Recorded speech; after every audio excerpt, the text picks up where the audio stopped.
Hello po mga kasyansyan. Ayan, good morning sa inyong lahat yan.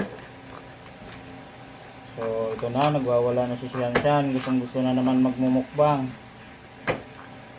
Okay, so ang ulam ni Shanshan, meron siyang chicken at may malunggay.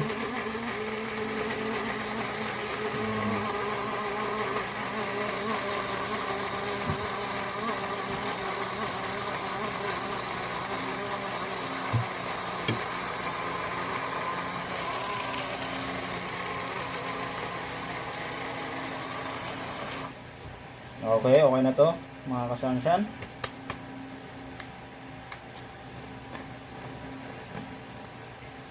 Ayan.